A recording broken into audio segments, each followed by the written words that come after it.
Alright, so you probably thought this video was going to be a little bit longer. This is the end of beta review. Like, this gotta be a long video right now. I don't want to reiterate things everybody has already said. I don't want to do it. I really don't. So let me first talk about how I felt when I first started playing it.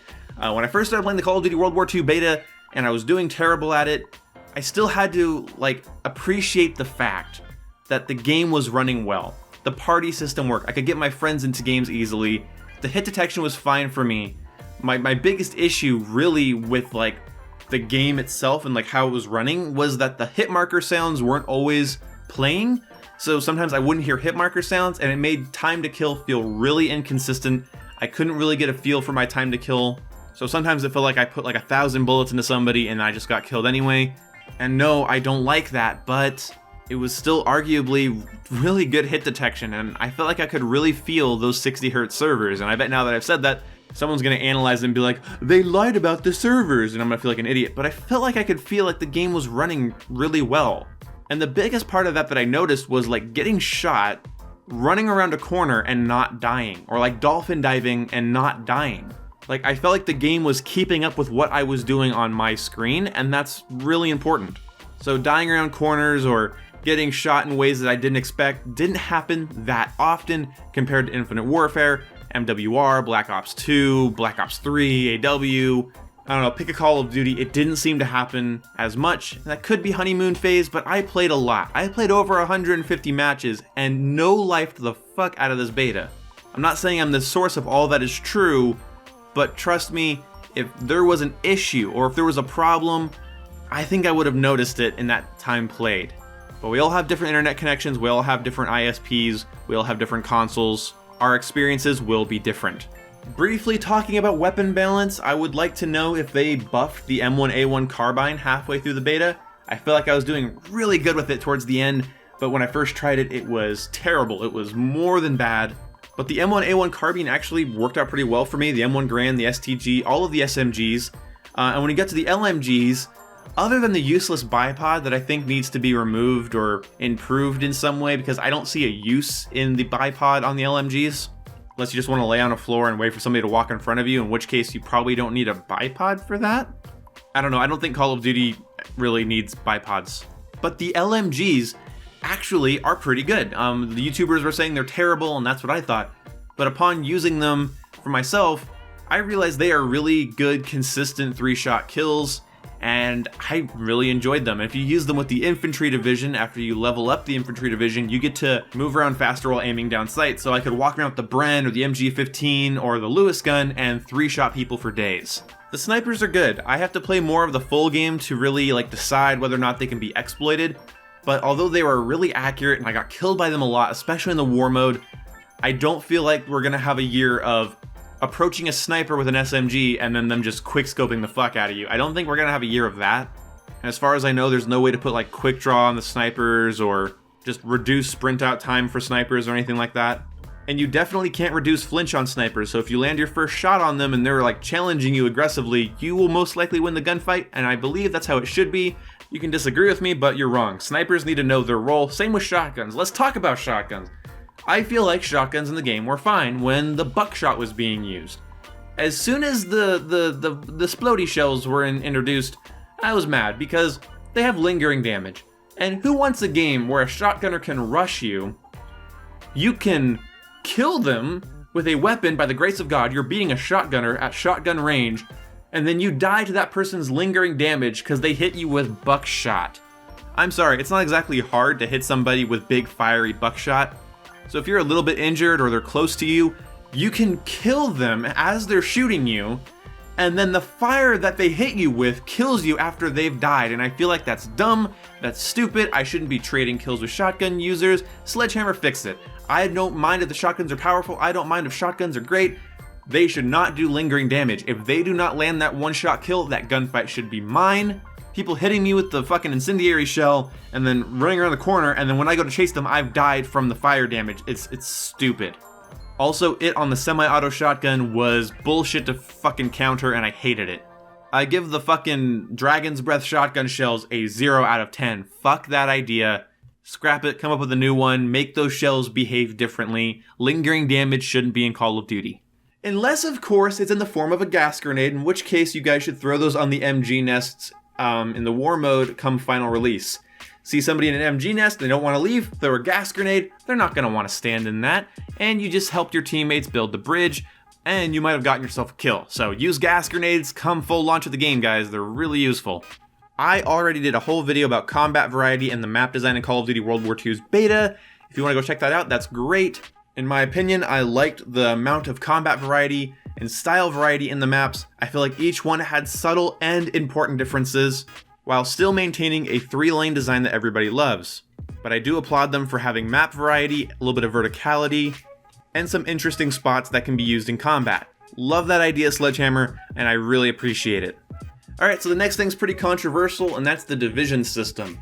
Now, I didn't like the idea of the division system when it got announced. I didn't like the look of it, I didn't like the sound of it, I didn't like the gameplay I saw of it. Having played with it, I love it.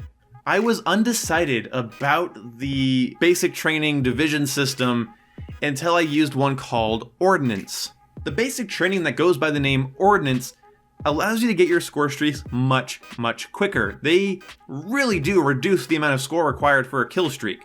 600 points used to get me my fighter pilot, but with that Ordnance basic training, 600 points gave me my glide bomb, my aircraft, and a mortar strike. And by aircraft, I mean the fighter pilot, the gunner pilot thing, which is, by the way, a really fun streak. I really like it. I was thinking this is going to have to get nerfed. I'm getting my streaks way too quickly here. 6 kills in team deathmatch, or 6 kills plus 25 points in team deathmatch equals a glide bomb, a mortar strike, and the fighter aircraft. But then I realized what I had to give up to get that. I don't get to reload faster, I don't get to shoot while sprinting, I don't get extra grenades or concussions, I don't get to have the larger minimap, enemy names don't appear at longer distances for me. The only thing I had that helped me on my streak was the suppressor on my SMG, so basically, other than the suppressor, I had to give up everything that helps with going on streaks to get my streaks faster. And that is why I like the divisions and basic training system. It removes super soldiers. You don't get to have dead silence and faster streaks and suppressors and less flinch and ready up and dexterity and marathon and quick draw and stalker. You don't get to have your god class. It makes the focus more on gunplay. It makes the focus more on winning your gunfights than making sure your class helps you as much as it can with your gunfights.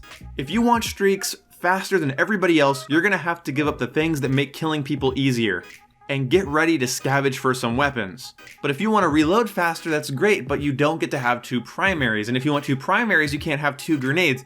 And I love this system, although it makes me uncomfortable and I feel like it can limit customization, but most people's complaints about it is that they can't have a stealth build. They don't get to have their precious stealth build. And I understand that. I love my stealth builds in every Call of Duty. Like 4 out of 10 of my classes are complete stealth builds, suppressors, dead silence, off the radar, whatever it might be. I use it.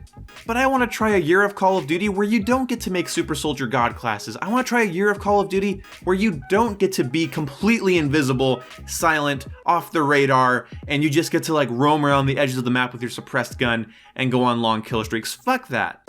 We've had that for too long, and I hate saying it because, again, I love those setups. I love doing it, but I am all for trying a year without it. Call of Duty's trying something new. I want to embrace it and see where it goes.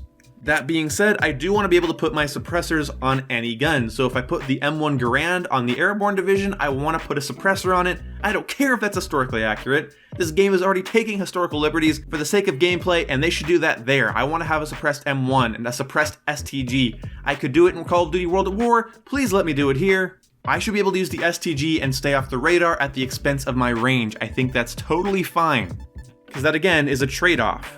One last thing, the war mode is freaking awesome. I love the war mode. The war mode was great. My girlfriend loved it. My friends loved it. My friends that aren't even good at COD loved it. The war mode is spectacular.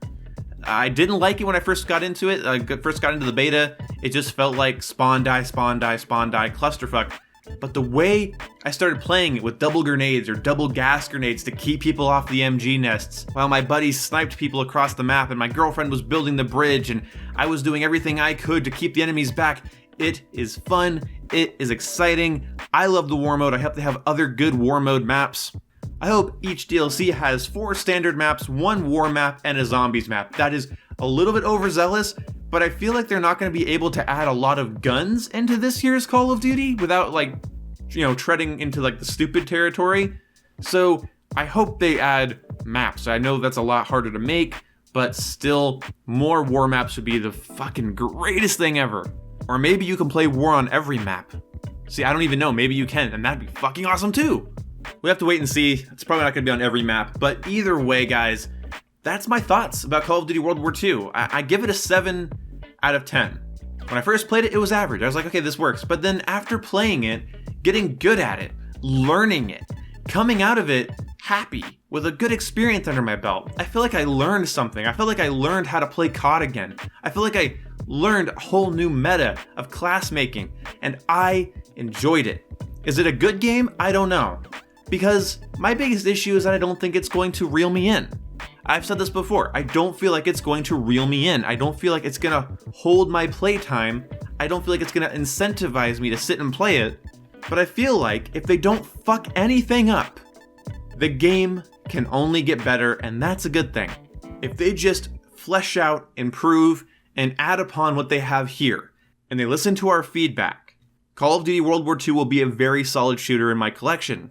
If they toss their ideas on their head, if they don't commit to being different, I will most likely have a falling out with this game, much like I have with Infinite Warfare. I probably won't even hit max prestige in it, but if they do a lot to keep it interesting and replayable, I'm going to love it.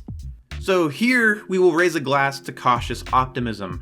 I hope Call of Duty World War II does well, I hope Sledgehammer knows what they're doing, and I'm excited to play more Call of Duty World War II come November 3rd. But the real question is, what will take up my playtime this winter? Star Wars Battlefront 2 or Call of Duty World War II? And if those games fail me, will I go to Destiny 2? Big questions that I have no answers to. So anyway, I hope you guys enjoyed this video. I will see you when I see ya. Goodbye! And whoa, we're at the 12-minute mark. Fuck me, right? Alright, well, I guess I'm not as fast as I thought I was. There's no one here to escort us.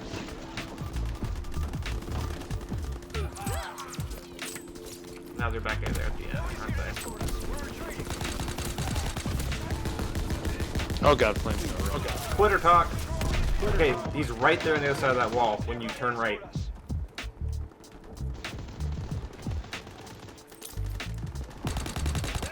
Shit. Okay.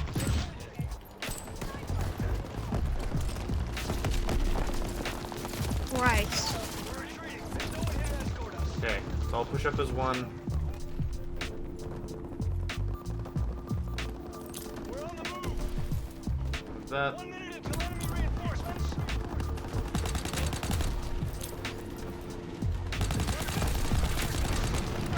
Get up there. I am. I'm right behind it. Church. Church is chicken. Escort us. We're retreating. 40 seconds. Churches. Escort us. Nade spam. Don't let him get map control. Oh. Nice double. We can do this now. They're mostly respawning. Come on. Get this guy out from in front of the tank. There's one game. Oh, come on. Come on, advance. Oh my god, I'm so close. 10 seconds left. He's right in front of the tank. Oh god, still a guy at church. Fuck. No! Come on, last chance. Touch the tank. Get inside it.